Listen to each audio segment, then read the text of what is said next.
What's going on, everybody? Welcome to the channel and welcome to the video where today we're going to be talking about my season preview for the 2026 Detroit Lions.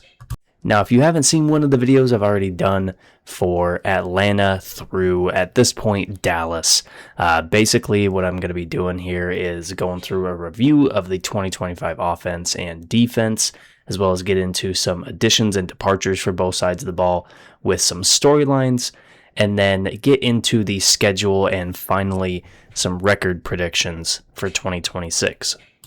Offensively for Detroit in 2025 couldn't have been much better. They had a breakout season from Jahmyr Gibbs, who had almost 2,000 yards all-purpose and almost 20 touchdowns. I guess I shouldn't even say that that's a breakout season for him because technically he had a better year the year before, but this was an incredible season from Gibbs. It was a really good year from Jared Goff. And Amon-Ra St. Brown had another year where he was not only the lead receiver for Detroit, but one of the best receivers in the NFL. And Detroit made a pretty clear investment into the offensive line this offseason. They signed Cade Mays, the offensive lineman from the Carolina Panthers, to a 3-year, $25 million deal. They also drafted Blake Miller out of Clemson in the first round of this year's draft with the 17th overall pick.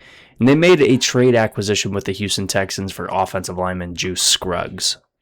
And offensively, departure-wise for this team, there is some big names that are going to be gone. Taylor Decker is currently unsigned. He's been the left tackle for this team for a long time now. And running back David Montgomery, who really helped form one of the best running back duos we've seen in a long time.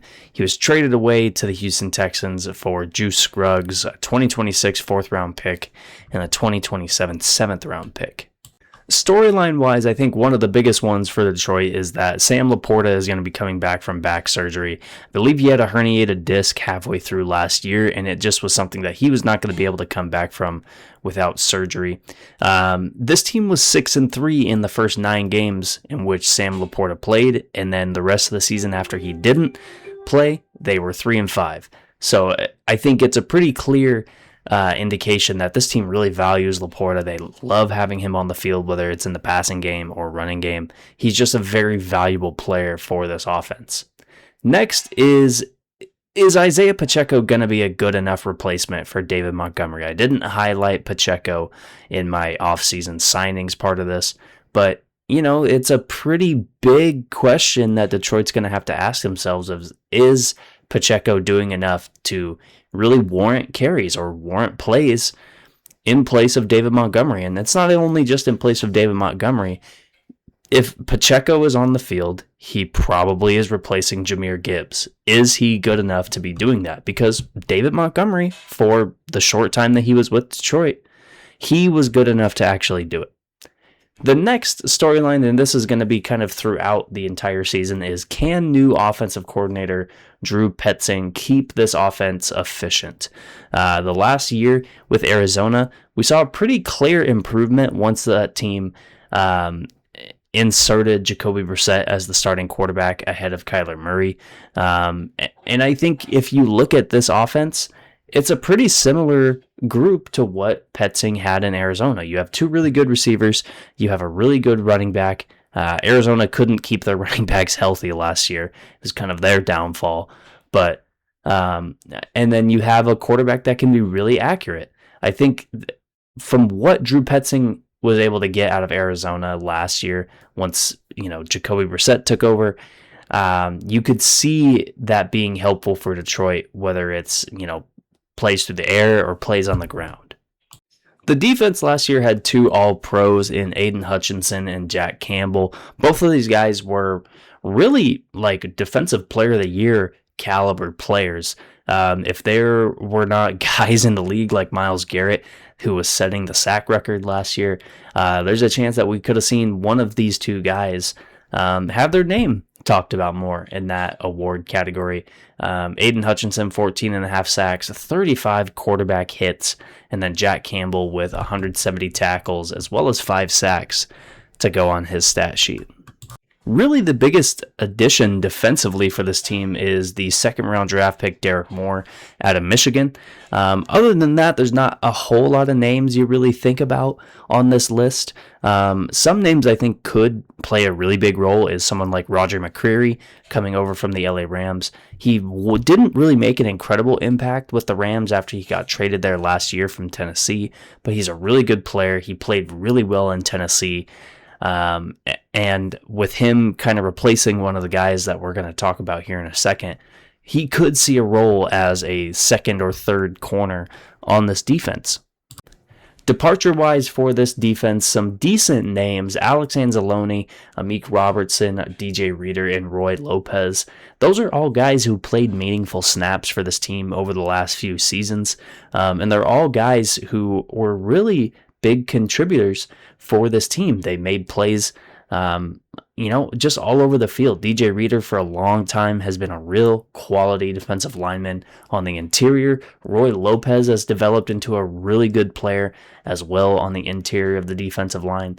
And Amik Robertson for the last 2 years, he hasn't been an incredible player, but he's been a really good player whenever he's out there. He's been someone that this Detroit Lions defense has been able to rely on, and that's really valuable. A guy I don't have highlighted on here is Terrion Arnold. Now, obviously, he's no longer with the team. It's kind of hard to call him a departure. He kind of is just not really in football at the moment. I don't know if it's really a big loss for this team because he just didn't play very well his few seasons with Detroit. But it is something that's going to hurt them because he was a first-round pick and they invested a lot into him. And now that he's just kind of gone for nothing, I think Detroit isn't really better for it, but it's the decision that they had to make to let him go. The three storylines for Detroit this year: this is year 2 of Kelvin Sheppard's defense. How are they going to get better? There was a pretty clear drop-off going from Aaron Glenn to Kelvin Sheppard. In my opinion, they were a top 10 team in terms of scoring with Aaron Glenn, and then they fell all the way to 22nd last year in Kelvin Sheppard's first year. And I think last year's group was probably a better group than what Aaron Glenn had because Aaron Glenn didn't have Aiden Hutchinson for 17 games in his last season. Kelvin Sheppard did. And so, to see them get worse, even though I think it was a better group, that's not really a great sign. Aiden Hutchinson, is he going to be a Defensive Player of the Year candidate? I think, he's kind of the only guy pass rusher-wise that Detroit has. They lost Al-Quadin Muhammad, who had I believe, 11.5 sack year last year. They no longer have really another guy opposite of Hutchinson or someone that can generate pressure on the interior either, with DJ Reader and Roy Lopez being gone. So if he's able to keep similar production with, the less helpful team around him, I think his name should be up there with that Defensive Player of the Year candidacy. The last storyline is, when do Kirby Joseph and Brian Branch come back? In Kirby Joseph's case, it's a little bit scarier, but both of these guys did not finish the season last year. Kirby Joseph only played, I believe, 5 games. The hope is that they're able to come back this season. Again, with Kirby Joseph, it's not a really good situation for him health-wise, and there's chances that he doesn't play this upcoming season.